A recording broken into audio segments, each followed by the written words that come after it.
Hello everyone, here's a look of your headlines for the hour. Police are searching for a Monroeville murder suspect. The Mobile Archbishop responds to the Minnesota school shooting, and a deck collapse injures 4 people in Lake Forest. All this and more coming up on News 5 Now. Brought to you by Green & Phillips Injury Lawyers, covering news from your neighborhood and around the world. News 5 Now starts right now. Hello everyone, welcome in. I'm Catherine Brook, and it's been a pretty cool day so far. I know we've just had a little bit of a heat dome, I guess, just a couple weeks ago, so, it's feeling a little bit cooler out there. But, it's Wednesday, I'm feeling good, it's halfway through the week, halfway to the weekend, and, let's go ahead and let's start off with our 5 big stories of the hour. All right, and with number 5, Milton city leaders are temporarily closing the boat ramp at Russell Harbor Landing Park next month.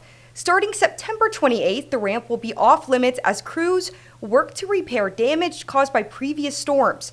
Work is expected to take about 90 days, depending on the weather. The park and pavilions will remain open. Number 4. Former South Alabama quarterback Gio Lopez has been named North Carolina's starter for Monday night's season opener versus TCU. Lopez started 11 games at South last year, throwing for 25 touchdowns. He's a native Madison Alabamian. And number 3, 4 people were injured after a pool deck collapsed in the Lake Forest neighborhood. Daphne police say it happened around noon at a home on Montclair Place. 1 person was flown to USA Health in Mobile. Number 2, our local Archbishop Thomas Rohde sent out a statement offering prayers and condolences to those affected in the Minnesota school shooting today and calling on the Catholic schools of the Archdiocese of Mobile to join him. 2 children and the suspected gunman are dead, and more than a dozen others are injured in a mass shooting at a Minnesota Catholic church. First responders were called to Annunciation Catholic School in Minneapolis this morning, where they say the gunman opened fire, killing the children and injuring at least 17 people before taking his own life. And with number 1, the search is on for a murder suspect in Monroeville. Officers believe this man, Kyle Salter, killed a teenager on George H. Pierre Road 2 weeks ago. Monroeville police asks residents to call their station if anyone has any information that could lead to an arrest. And that's a look of your 5 big stories of the hour today. And so let's go ahead and let's start with our question of the day, and then we'll go with the poll of the day, which I am very excited for, and you will see why. And then we'll go with what the poll in question will be tomorrow. So let's go ahead and let's go with the question of the day. So the question is, should AI chatbots give mental health advice?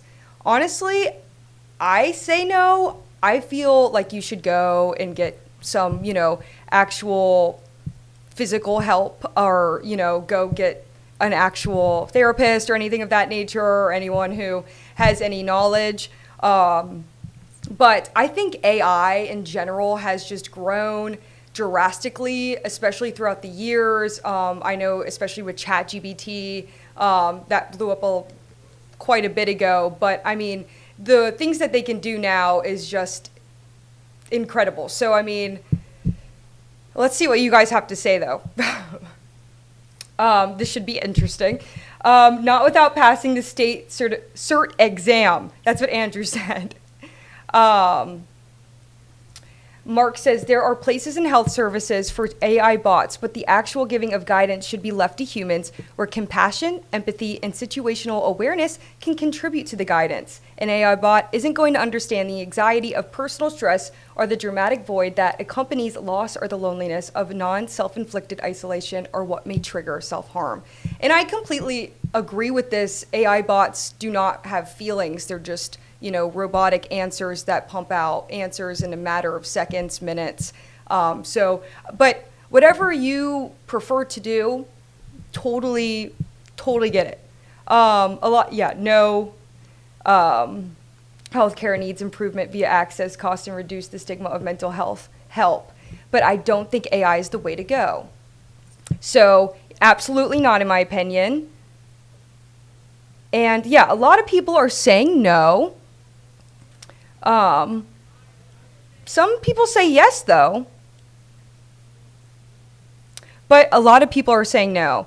Definitely not. Never. AI should not exist. So some people think AI should just not, exist at all.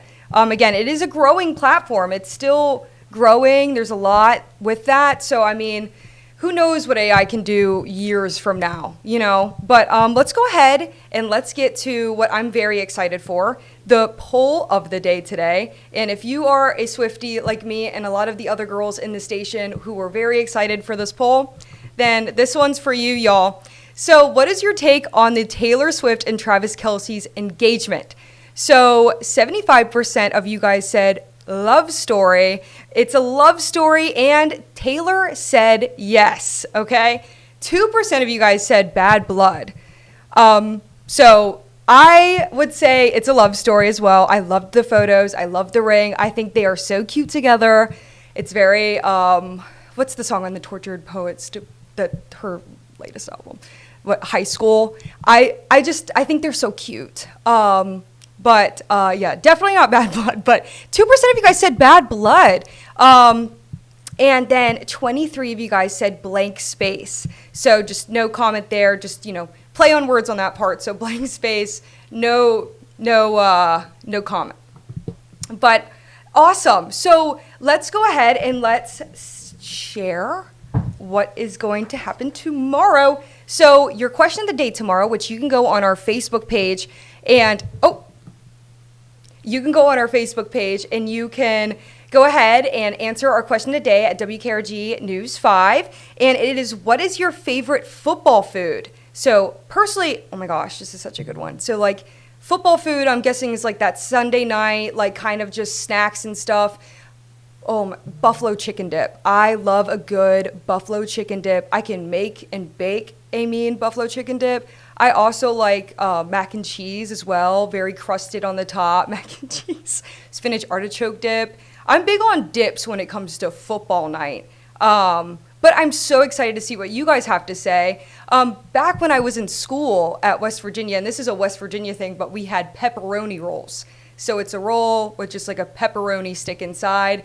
They're delicious. I don't know if that's a big thing down here, but they're delicious. That was one of my favorite football foods when it was college game day. I miss that a lot. And then you can go ahead and also vote in our next Facebook poll, and it will be, how do you feel about iconic brands suddenly changing their beloved logos? And I have a feeling that this comes after the Cracker Barrel logo change, which caused a big uproar and a lot, like just around the nation. A lot of people are just not liking the modern kind of version of it because it prides itself on that kind of older look. Sorry.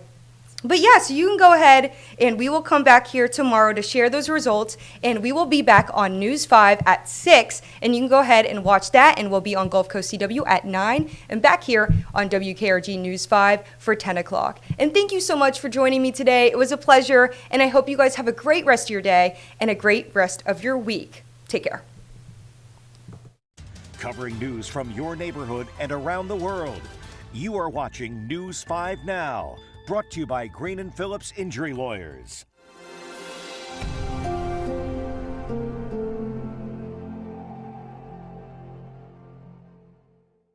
In the courtroom, the judge knows best, and this judge does too. If you've been hurt in a wreck, you need a law firm that knows the system and how it works. I'm attorney David Green. Call or come by anytime. You never need an appointment.